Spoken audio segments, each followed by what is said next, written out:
That Don't Sound Right is a podcast about talking the way we did before the internet, when you could not prove anyone right or wrong. All the expertise was contained in the people involved with the conversation. I'm Peter. I'm Cecil, and I hope you enjoy our conversations. And as you listen, if you find yourself silently saying, "That don't sound right," send us a comment. You're one of us. She was the buzz of the little town of Erwin at this point. Well, I imagine because there's not much going on in Erwin, right? Except for one big thing. You know the story about Erwin, don't you? I don't. So Erwin has a no-fly zone.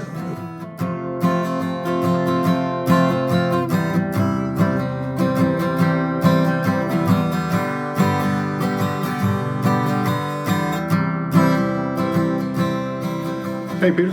Hey, Cecil. How's it going? Good. Welcome back to That Don't Sound Right.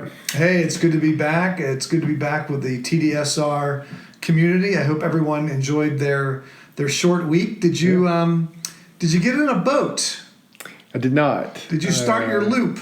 I did not start the loop. Made me want to, though. I was busy with a old car project. Yes, well, I know what that's all about. So I went to, with the assistance of some of your tools, replaced a single reservoir brake cylinder with a dual reservoir. All right, now you have redundant systems. That's exactly. Good. That's always good to happen. Your brake system. It's always good to have brake. And that's, it's interesting how things evolve. Like, you would think it would be almost intuitive that you would want to back up to a brake system. But when people put them in initially, they just had one reservoir, ran lines to all four brakes. Right. That's right. And if one of those lines failed, it drained out your entire brake system. And then you had other plans. So so that was my Memorial Day project. Excellent. Yes, I did not get on the water, but I did dream about it. I dreamt about what it'd be like to live on a boat for that long. Yeah, and I think I was telling you, I had a friend who sold their house, sold everything they had, and had a 5-year-old and a 3-year-old, and tried to circumnavigate the globe in a boat. That don't sound right. That's nuts. That's more than don't sound right. I've read one book about circumnavigating the globe and what people went through to try to do it, especially in some of these races. And a lot of people don't make it. Right. I mean, in terms of they die. It's not that they don't make it because they stop sailing. It's that they disappear. Did you see the 14-year-old girl that went around the world? No. It's like a Netflix documentary. Okay. It's fascinating. She made it. Well, there you go. In a little sailboat. That's crazy. Yeah. Like I'll have to remember the name of that documentary. It's fascinating though. So I have a story for you tonight that does not involve. This one's completely on land. Okay. All right. And the more I thought about it, I'll probably change the names to protect the innocent in this one. That's fine. Guys that backpack with me will know the name instantly. But I got you. Now, is this part of the backpacking series? This is part of the backpacking sub-series. Okay, all right. Yeah. This is our backpacking series. So we were backpacking near the Erwin, Tennessee area. Yes. And so we were using a shuttle service from Uncle Johnny's hostel. I've been to Uncle Johnny's. Yeah. So Uncle Johnny and Aunt Charlotte and his wife Charlotte. Oh, I didn't know about Aunt Charlotte. Yeah. And so they have a hostel there. So we had gotten back to Uncle Johnny's, and Uncle Johnny was talking about a young woman who was now living at the hostel. All right. She was probably in her 20s. She's living there. Yeah. Not temporarily. Just she's living there for a few weeks. Okay. And very attractive young lady has lived there. So Uncle Johnny mentions this young lady to us several times during the shuttle. All right. And asking had we met her while we were at the hostel. Well, it turns out that the reason this young lady was living at the hostel is because her and her fiance were backpacking the entire Appalachian Trail. Okay. And they had started in Georgia. All right. As you usually do. Most people start in the south and go northbounders, NB. And they had hiked until he got to Uncle Johnny's, at which point he abandoned her. Ooh. Really? He left her at the hostel. Wait a minute. So they're engaged. They've hiked What do from you mean Georgia. left? Does he like get a taxi and leave, or does he keep hiking without her? He keeps hiking without her. Oh, that don't sound right. What did That he do don't that sound for? right. Well, that's what I'm saying. You've made it that far with her. What could possibly? How did you hear it? How did that go down? He decided that they were not going to be together anymore, and so he hikes on without her and leaves her in the care of Uncle Johnny. Uncle Johnny. Sure. So is this a situation where he said, "Look, you stay here, I'm going on," or is it a situation she wakes up in the morning and he's gone? And he's just gone. He's just started hiking. I don't remember. I don't know. Now, she was the buzz of the little town of Erwin at this point. Well, I imagine because there's not much going on in Erwin, Right, except for one big thing. You know the story about Erwin, don't you? I don't. So Erwin has a no-fly zone over it. Really? Why? Because evidently in Erwin, Tennessee is a place where the word, it's not manufacture, but they purify uranium and plutonium and radioactive materials In Erwin? for either fuel or weapons. I forgot which it is. Really? But either way, there's a no-fly zone. You cannot fly over Erwin, Tennessee. I didn't know Because they do not want anyone getting close to wherever they do this to cause a nuclear incident.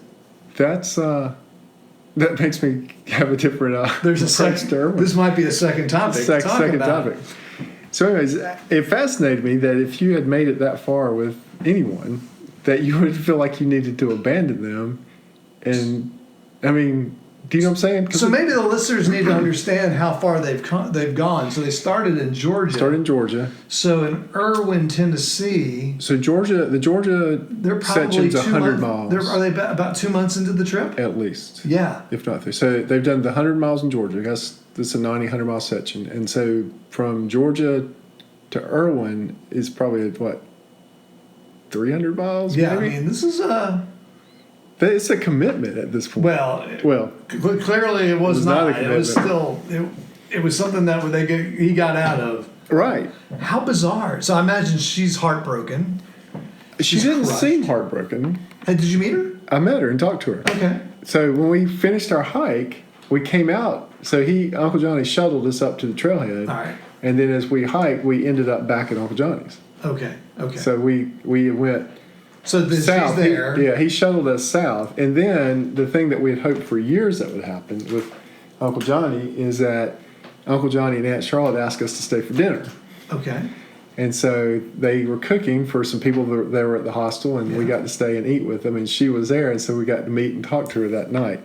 Now, it was hard to talk to her because some of the local boys were in town. They were vying for her attention. Yes, that's right. At that point. But I got to catch a little bit of her story, mostly from Uncle Johnny. And so she seemed to be recovering pretty quickly. Okay, all right. Yeah. So maybe this wasn't as a devastating blow as we might think it was. It was hard to tell, but it was a fascinating thing to see happen on the trail because normally that cements the bond together. I mean, I can see it though splitting it up. If it's not, if there's a bad habit, it's going to come out on the Appalachian Trail. And maybe it saved them from a bad mistake. That's right. Yeah. I've always wanted to know what happened to her, though. Oh, right. Like the rest of the story. All right. Did she end up with a local boy in Erwin, Tennessee? Did she go into uranium testing? Or did she just go? Did she continue on the? Right. Was she planning on going on the trail? She did not look like she was going to keep going on the trail. Okay. I think her trail days were over. All right. I bet you. This probably brings back bad memories now. Yeah. She's driving somewhere, and some places where the road will cross the Appalachian Trail. Yeah. I bet you she sees that and just sits and shudders down her spine. Or she's very thankful. Right. She dodged a bullet. So I had never seen that because, like I said, I've met couples on the trail over the years, and they're both into it, and they hike the Appalachian Trail together, and it's cemented their love together forever. But I guess if you had any flaw in your relationship, the trail's going to bring it out. Oh man, Yeah. It's hard enough not to, with people that you really like. I mean, you're pretty close to them. That's right. That's right. There's Nowhere those to shelters, those tents. Yep. Yeah. There's just things are going to show up. Yeah. So it's the thing I like about the trail, especially when you're hiking with a group like that, is you can spread out. Mm-hmm. So my group, we hike a lot together, but then there's also times where we spread out. Right. And everybody has a little bit of space, which is nice. So I have some words of wisdom to go along with this episode. Okay, just lay it on me, man. So it came from a terrible, terrible person. Then we don't need to sit. Well, we don't need to say who this person is. It wasn't a terrible person, but when I was young, I heard this guy say this. But I think now I'm gonna add my own twist to it, and I think that's truth. So we as older gentlemen are giving advice to younger guys, and so what it is when if you are in love with a young lady and you want to start giving gifts, or you're engaged or you're married, don't start high on the gifts. Because you're going to have a lot of gift giving opportunities. You have to build it up. You got to build it up. I mean, if you start high, you've got nowhere to go. That's right. It's all downhill from then. It is. Because the way I figure it, in a relationship, you've got Christmas, Mother's Day, birthday, anniversary, Valentine's Day, at least. So you have at least 5 gift giving opportunities per year. Per year, that's right. So I've been married 30 years. Yep. So that means I've had to come up with 150 gifts. At a minimum. At a minimum. At a minimum. Which I'm happy to do, but that's hard to do. It's hard to sustain. It's hard to sustain. It's hard to be creative every single time, and that's just tough. So you need to start slow, pace yourself, and build. It's about pacing yourself. Right? Pace. Yeah, I'm not saying you can't do nice stuff. Right. And I'm not saying you can't do grand stuff. I'm just saying, just pace yourself. That sounds like wise words. Now maybe this guy who left his fiance back realized that this is the best trip he's going to provide her. Right. And he's got nowhere else to go, so he might as well just bail. I think this might have been an instance of not pacing yourself. Might have been. Because maybe he said, hey, they should have started small with some day hikes. Oh, right. And maybe he said, hey, let's hike the Appalachian Trail. And she's in love. And so she's like, yeah. Of course. And then they get to Erwin and they realize, you know what? We're not in love. This is not. Yeah. We're not that much in love. We're not that much in love. So, man, they should have paced themselves. All right. Are you a good gift giver? Oh, probably not. I have my moments of creativity, but I think often these days I just fall back onto, what would you like, honey? Right. Because I'd rather get something that she'd like than to get something she's mad about. You know what I mean? We're probably treading in dangerous territory as we talk, but yeah, you're right. So when you're young, you don't have any money. Right. And so you're leaning heavily on creativity usually. Right. But when you get to our stage in life, you have more disposable income. And at that point, usually both of you can buy, for the most part, what you want to buy. Right. So it's not like there's probably nothing. You still got to pace yourself, though, because you don't have that much. Right. You might not have, but there's nothing you need. Right. Would be my guess. That's kind of how it goes down. Yeah. And there's nothing that she needs. Right. Yeah, all your needs are met. So it's how do you make her feel special? Right. So how do you make her feel special? So then that gets into the whole. Then you can jump back into creativity. Are you a good gift giver?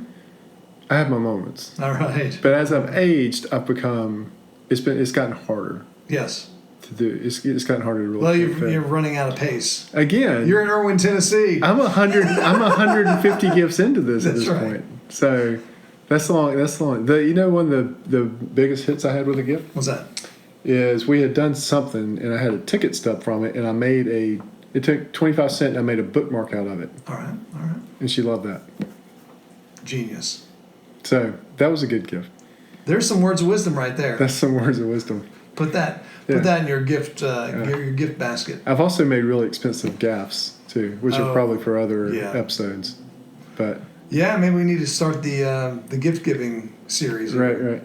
Yeah, I mean, I think there's there's some people that really are great at gifting gifts. They kind of understand what's kind of what makes somebody tick, and right. and that's their that's their love language, and that's how they express themselves. And man, I think it's awesome when somebody That is can a really cool gift. Yeah. I mean, yeah, there's some people in my life that they don't even have to ask. They give gifts and they do a great job. Yeah, and I almost wish we could get to the point where I could just accept that and not feel like I also had to be a good gift giver back. Just accept the gift. The gift from the good gift giver. Turn around. Yeah. Give the gift card. Right. Wait, the gift card thing is fascinating to me because, like, let's say we were people, we're not gift exchangers with each other. That's right. But if we were. Right, okay. And I gave you a $25 gift card on your birthday. Sure. And then on my birthday, you gave me a $25 gift card. Yes. All we've done is exchange $25. That's right. And at Christmas, I get the impression that that's what happens a lot of times. Unfortunately. Yeah. But it's, yeah, I mean, it gets into get what you want. Yeah. Which isn't really a gift. Well, it's still, I mean, it is a gift. I mean, It's almost like permission. You've provided them the resources to get something that they want. They might not have bought themselves. But then they've turned around and provided you with the same resources that you just gave to them. So you can get something you want. Right. Yeah. It's almost like you could cut out the middleman in that. Just go get what you want. Just go get what you want. Right. So I have a good friend who his philosophy is that if he wants to get you a gift, he'll get you a gift when he wants to get you a gift. But he doesn't like to be told that he has to give you a gift on a particular day. So he's very anti-Valentine's Day. Right. I think he would say he was probably anti any type of manufactured holiday. I would say, though, I mean, there's just no way he could tell someone who's close to him on their birthdays, like, I'm not buying your birthday. No, I don't think it's a hard and fast rule. I'm just saying, I think, theoretically, he would say a gift means more if I just give it to you spontaneously instead of on a day when someone is forcing me to give you that gift. Exactly. Yeah. Not forcing, but yeah. I think he's probably right. Manufactured. Yeah, because Valentine's Day is manufactured the exchange. We could have a whole episode on my anti-Valentine's Day. Are you anti-Valentine's Day? Yeah, the holiday that our family has created. Yeah, we could spend a whole episode on that. That your family. A lot of people would say that don't sound right. Like, you're crazy, Billman. Why would you do that? Not to do Valentine's Day? Not to celebrate Valentine's Day. Yeah. Do you not? That sounds like something would happen on an Appalachian Trail. Right before someone said adios. Right before someone left you. Yeah. Anyways, that's my story for tonight. All right, man. So. Well, maybe, like you said, if this podcast takes off, maybe that person will contact us and let us know what happened. I would love to know what happened. Well, it doesn't sound right, but you have come to another end. That don't sound right. So, thanks for being with us. I want to point out to everyone again, if you've never been listening to our podcast before, we do have a little community going that you can connect with us through Instagram or Gmail or Facebook. Yeah. So look us up. And I've started checking the Facebook more regularly. So if you're trying to be a friend on Facebook, I've started taking care of that. So the podcast on Instagram is tdsrpodcast on Instagram, and the Gmail is tdsrpodcast@gmail.com. Very good. Well, y'all stay curious. Do I say stay curious? No, you say stay curious. I say stay curious. Y'all keep talking. And y'all stay curious.